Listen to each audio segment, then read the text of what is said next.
Your perception was never wrong about them. You just never trusted it. Carl Jung understood why an empath senses hidden evil first. 5 signals your body files before your mind will admit them.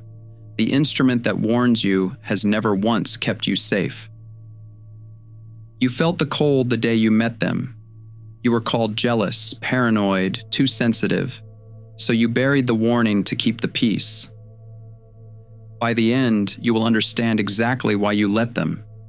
You will understand the 5 signs you file before you can prove one. The cold where warmth should be, the fog that rewrites your memory, the closeness that came too fast, the shrinking in your own body, the missing weight where their guilt should sit. Picture the woman who felt the cold on day 1 and shredded the report to keep the peace. When the mask fell in public, she felt no relief, only grief. You will see why you rid the dark this early, and why the gift has never kept you safe. Your tragedy is not that you fail to sense hidden evil. You sense it with terrifying accuracy, then you let them talk you out of it.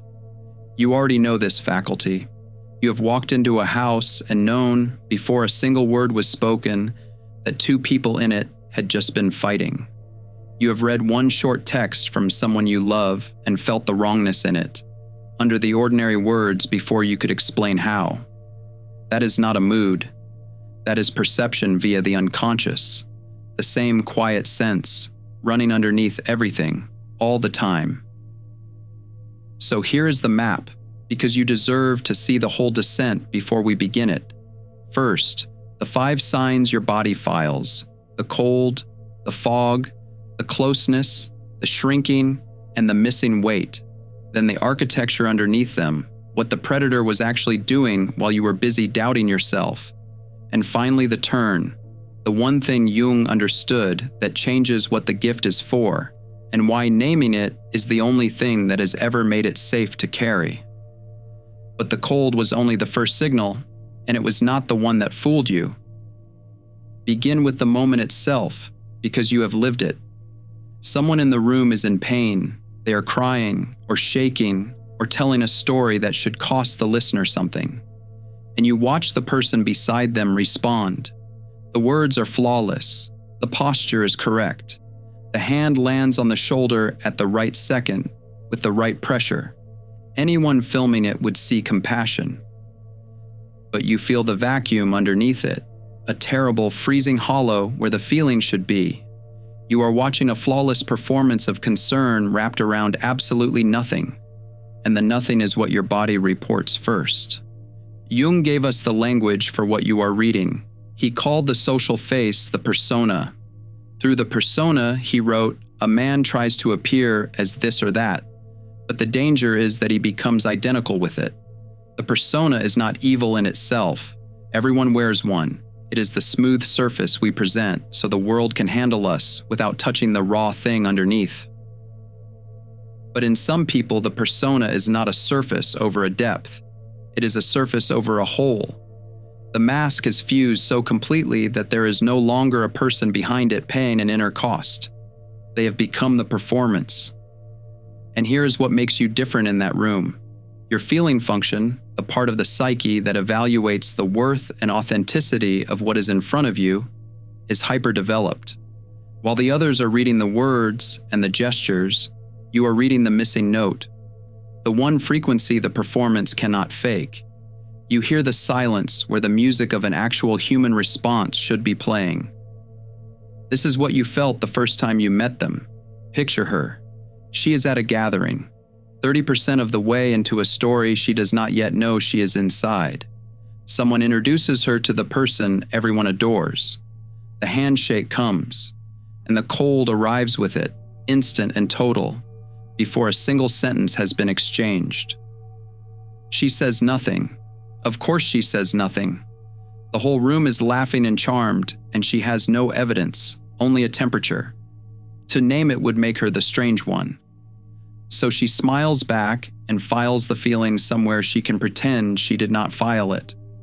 That is the override, and it begins on day 1. You felt the cold. Then, almost in the same breath, You told yourself you were being unfair. You decided you were projecting or jealous or tired, and you shredded the report to keep the peace. Understand what you actually did there. You did not fail to perceive. You perceived perfectly, and then you overruled the perception because it was socially inconvenient and impossible to prove. The reading was correct. You just refused to look at the dial. And this brings us to the colder question underneath. Why do they perform the warmth at all? Why build such an elaborate, flawless mask of feeling if nothing lives behind it? Identifying the mask does not explain why you stayed in the room with it. That requires a much darker mechanism, because the next sign is not something you noticed about them. It is something they did to you. The second sign does not announce itself as a feeling. It announces itself as confusion. You walk away from a conversation certain of what happened. You know who started it. You remember the tone, the words, the moment it turned. And then somehow, by the end of the next conversation, you are the one apologizing. The story has been quietly rewritten while you were standing inside it, and you cannot find the seam where it changed.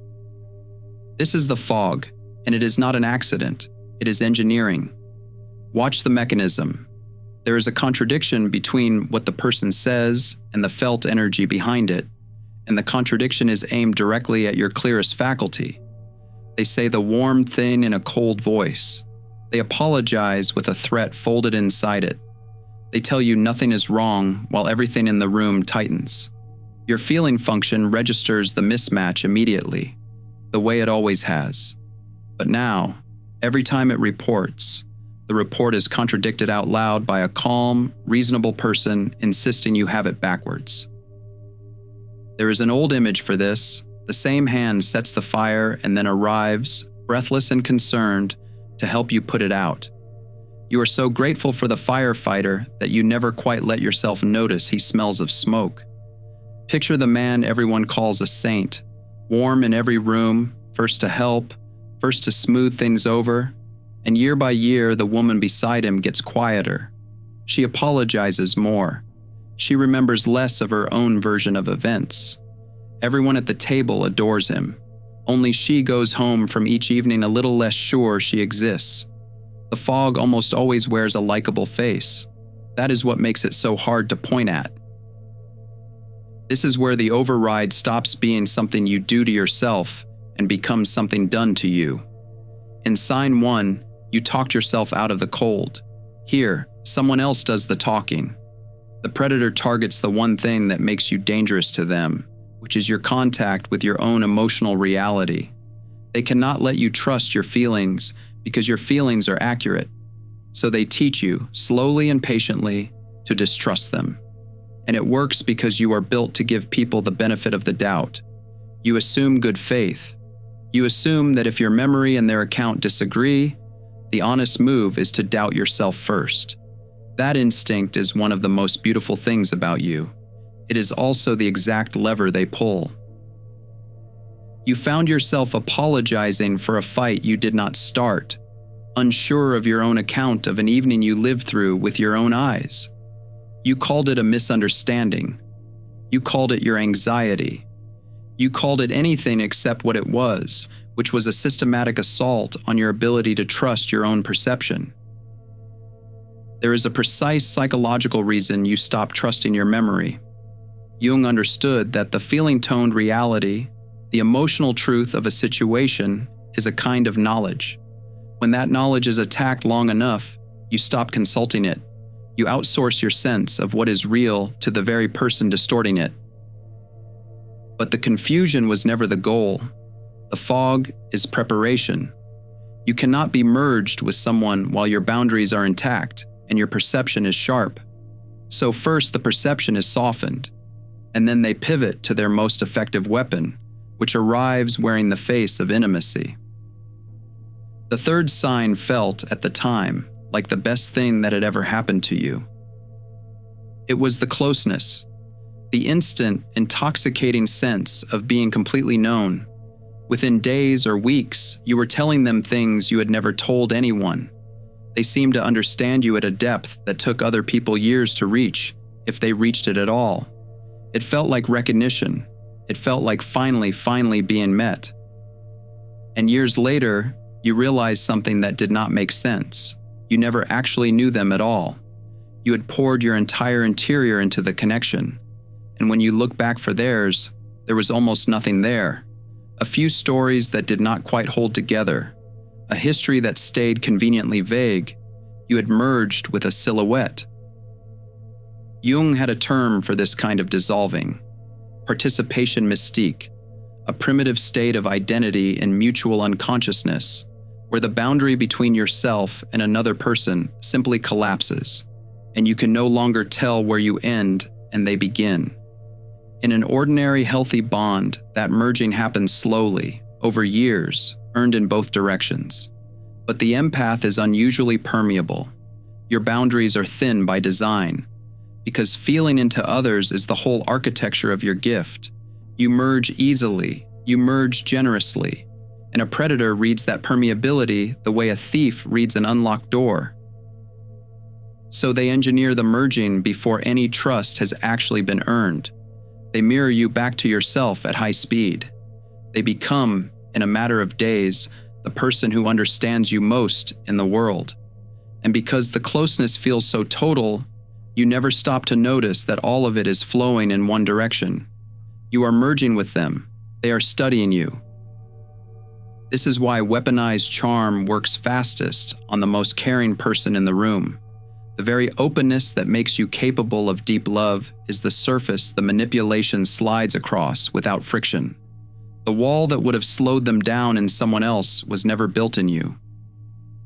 Watch her now, 60% of the way through her own story. She is mid-erosion. She is smaller than she was a year ago, quieter, less sure of her own sentences, and she is still defending him to her friends. When they raise an eyebrow, she explains the context they do not understand. She has confused the intensity of the merging for the depth of the bond. She felt it was a performance, somewhere underneath. She sensed it, but she wanted so badly to be wrong that she helped him convince her. That is the override at this stage. Not a feeling you shredded, and not a fog rolled over you. A hope you chose, against your own evidence because the alternative was unbearable. But there is a hidden danger inside this closeness that the empath rarely sees until it is far too late. The merging was never the goal either. The merging was access. Once the boundary between you is gone, the real extraction begins. And the next sign is the one you can feel happening in your own body. The fourth sign is the strangest, because you can watch it happen to you and still not be able to stop it. You become smaller, not metaphorically at first, almost physically. Around one specific person, you take up less space. You speak less and more carefully. You second-guess sentences you would have said without thinking anywhere else. You apologize for needing things. You feel your own certainty draining out of you in their presence and refilling slowly, only once they leave the room. You called it compromise. You called it maturity or love or meeting them halfway. You watched yourself disappear and you gave it a respectable name. There is a clinical explanation for the shrinking, and it is not weakness. Jung called it projection. In Ion, he wrote that the projection-making factor has undeniable reality, and that anyone who insists on denying it becomes identical with it. Projection is what the psyche does with the material it cannot bear to own. It casts it outward, onto another person, and experiences it as belonging to them. The predator carries an enormous weight of disowned material, worthlessness, emptiness, a self-contempt so total they could not survive feeling it directly. So they do not feel it, they offload it. And they offload it into the nearest container built to receive the emotional weight of others. That container is you. You who have spent your whole life absorbing what other people could not hold. You take their disowned worthlessness in through the same permeable membrane that makes you kind, and your body files it as your own. That is the shrinking. You are not imagining a loss of self. You are carrying someone else's contempt and mistaking it for a verdict on you.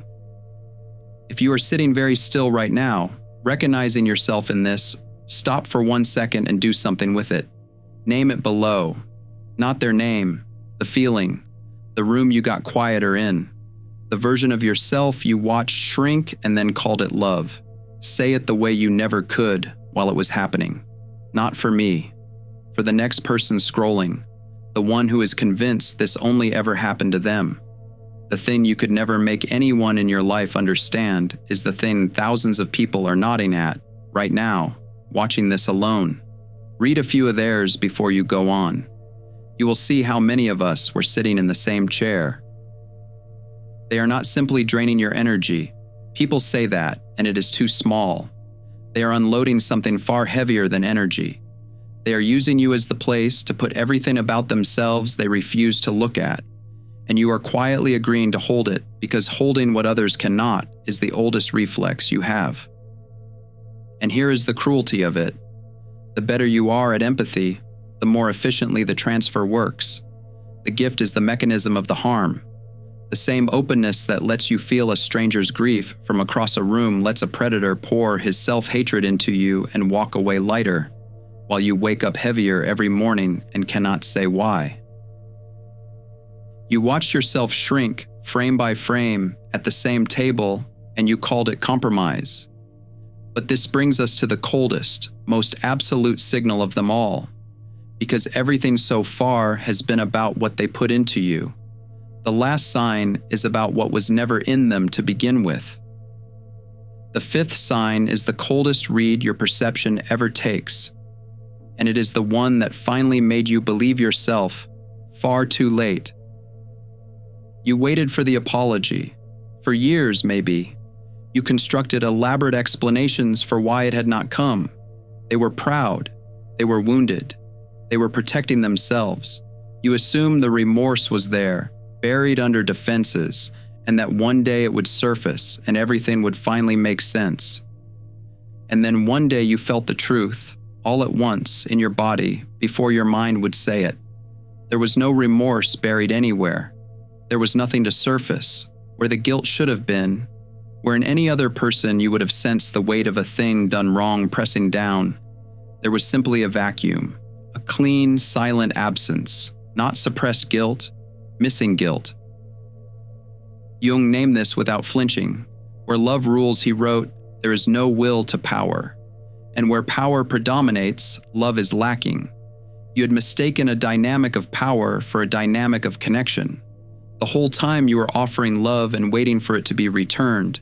You were inside an arrangement that ran on something else entirely, something that does not contain love as one of its working parts.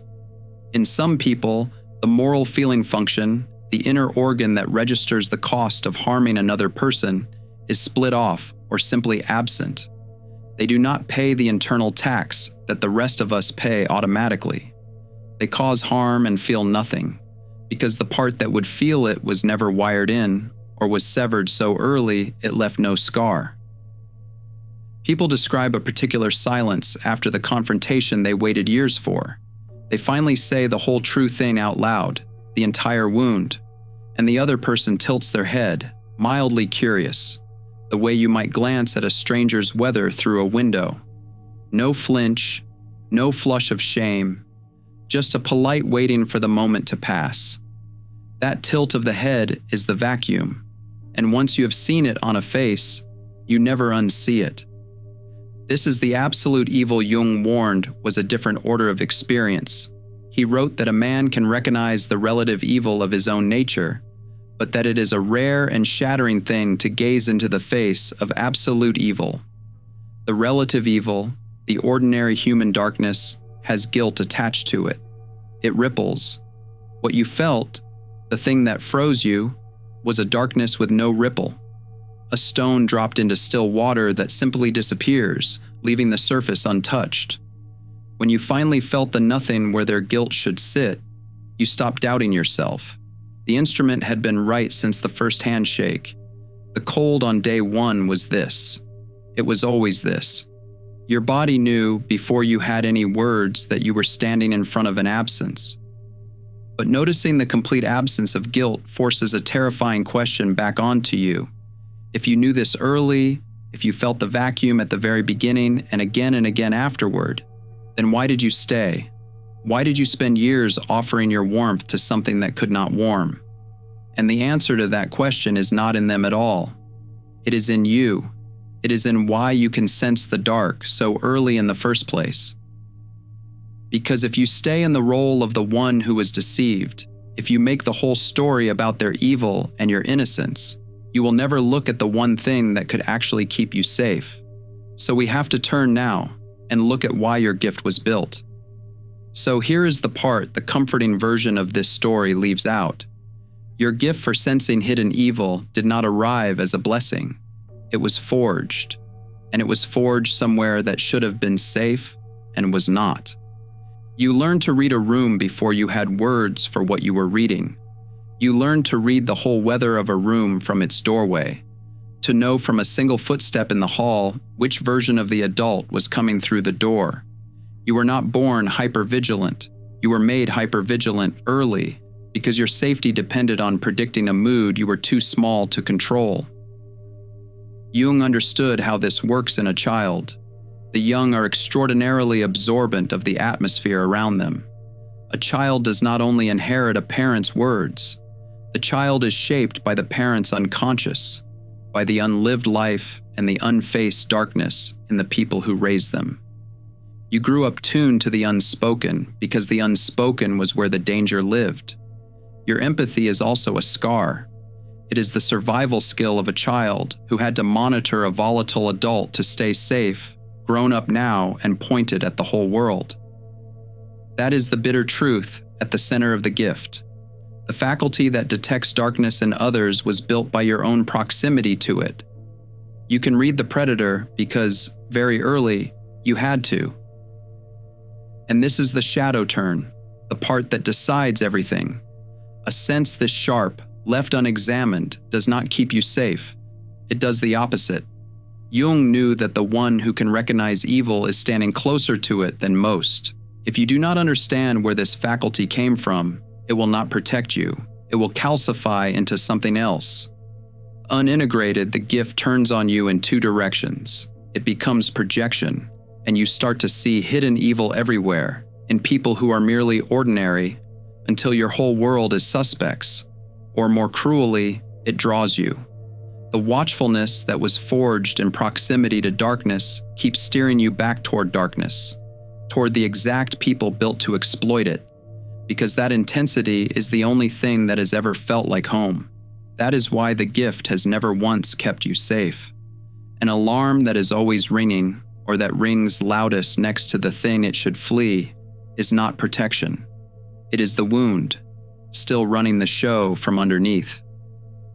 So what is the work? Jung called the long answer individuation, the patient labor of bringing the unconscious thing into the light so it stops directing your life while you call the results fate. For this instrument, individuation means a specific and difficult thing. It means learning to trust the cold as data without being run by it. The cold on day one is real. It is information. It is your most accurate organ reporting something true. But information is not a verdict, and it is not a command.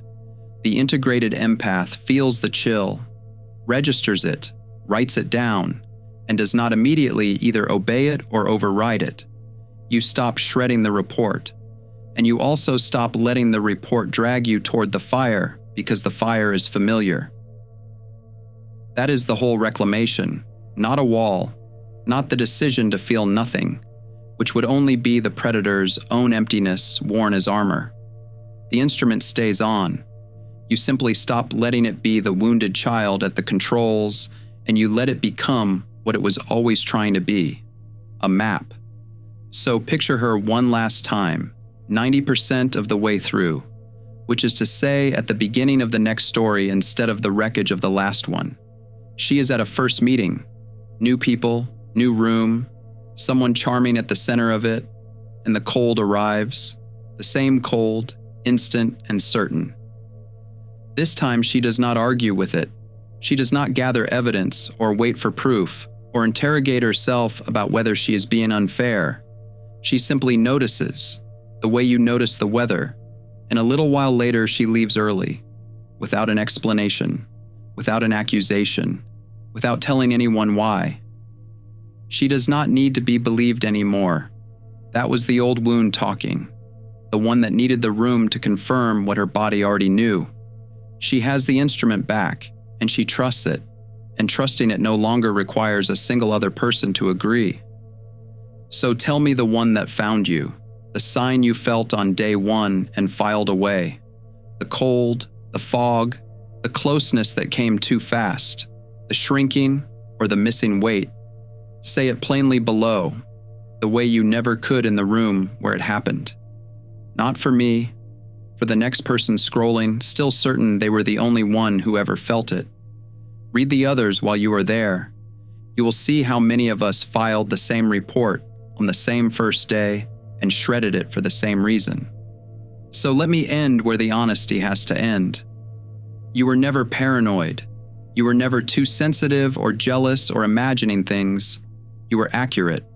From the first handshake, you were accurate, and the only failure in the whole long story was the one you were taught to commit against yourself.